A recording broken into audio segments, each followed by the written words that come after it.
Hey guys, I'm Maria, the in-house designer for Yume Co, and today I'll be showing you how to export your files and kind of make sure that your artwork files are according to the design requirements that we need to manufacture your products.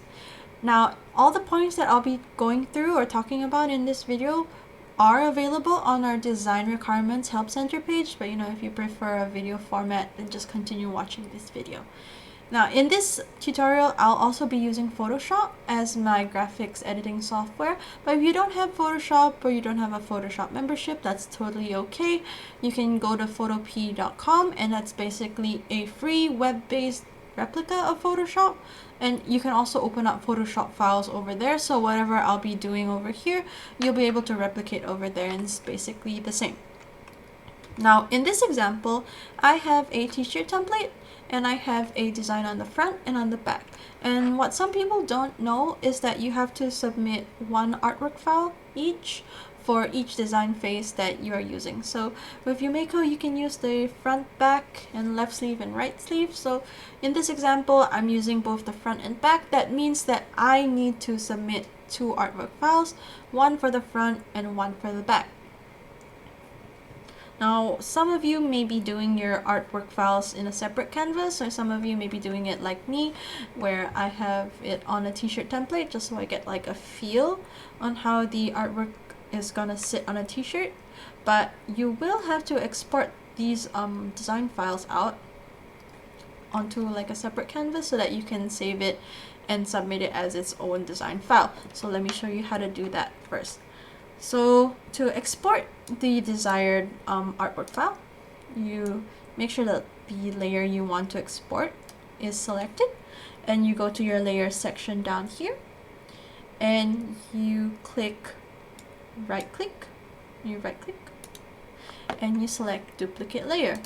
Now when you duplicate layer, under destination document, you select new. And this will actually put it onto a separate canvas all by its lonesome. And the first thing you need to do is select image at the top bar and select trim. And make sure that transparent pixels is selected. And this basically cuts away all the transparent pixels that are on the canvas. So we're left with our design sitting in the center of a cropped canvas. Now this almost is ready to submit, but one thing you have to check before submitting any of your files is if you have any stray pixels. And stray pixels occur sometimes when you're designing and you accidentally click on like a part of the canvas you didn't mean to, or if you're drawing on a tablet and your wrist or your hand kind of just slides at the screen and leaves a pixel or a stroke there and you didn't know. Now if we zoom in, we can actually see that I do have a lot of stray pixels on this artwork file, and the edges are not very clean. And the thing is that our printer will actually recognize this as something that it needs to print. So it won't disregard it even if it's a small pixel. So this is actually what's getting printed, and I don't think we want that, or in this case we don't want that. So let me show you how to clean away stray pixels. Now, to clean away stray pixels, go to your magic wand tool. So go to the toolbar on the left, select magic wand, and then select all the areas that are kind of outward facing or touching the edges of your design.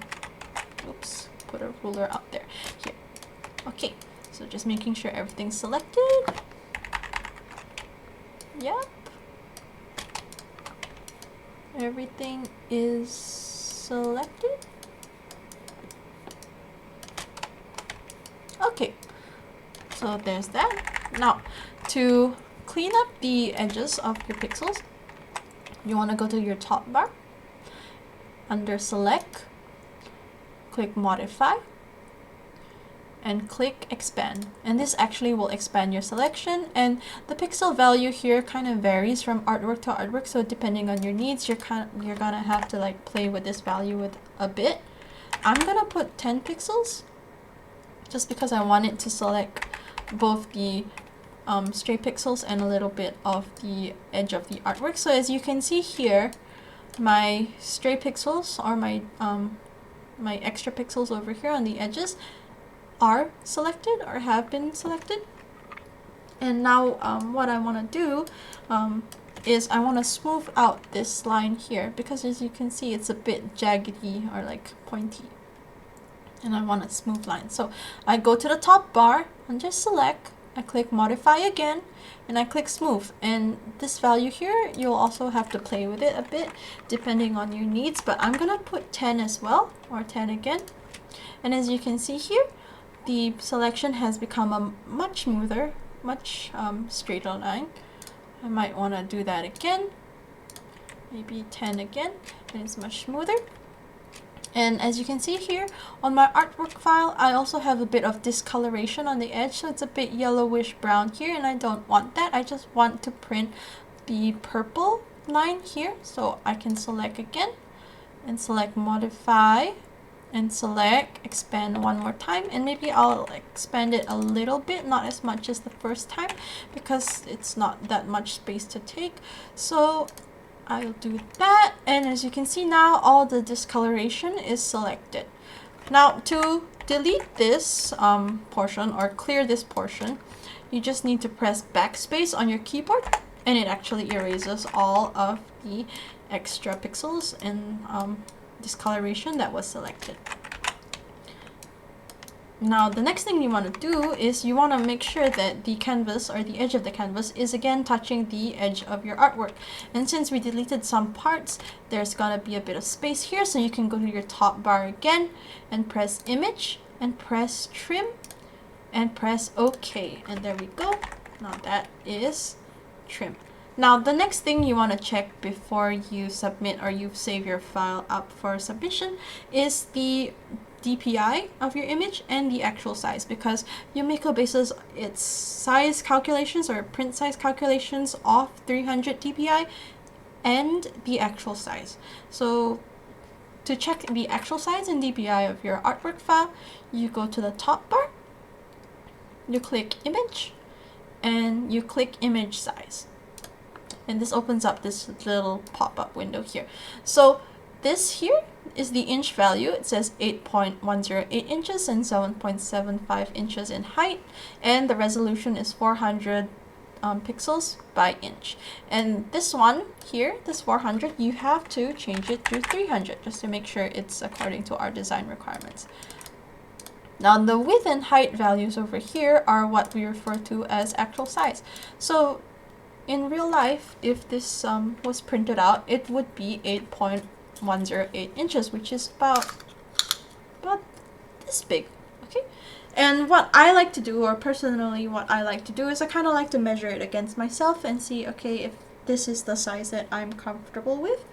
And in this example, let's say I want to make it a bit smaller. I want to make it 7 inches in width.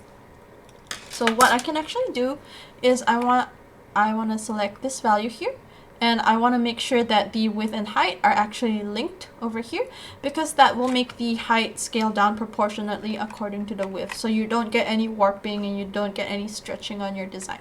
So I'll take this value here and I'll change it to 7, and as you can see, the height also changed accordingly and proportionate to my width, and I'll press OK. So now this artwork file is ready because we have cleaned up all the stray pixels, we have made sure that it's in 300 DPI, and we have adjusted the actual size according to what we want. So you can save this file.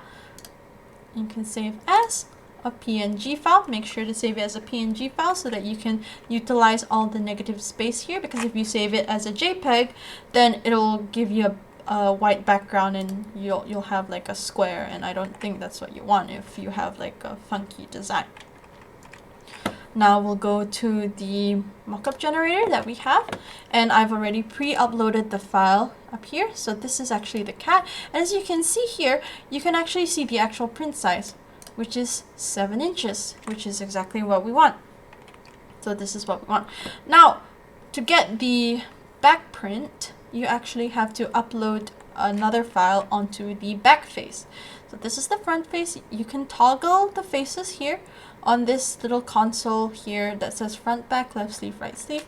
So you can toggle to the back, and you can upload from there, or I can upload from there.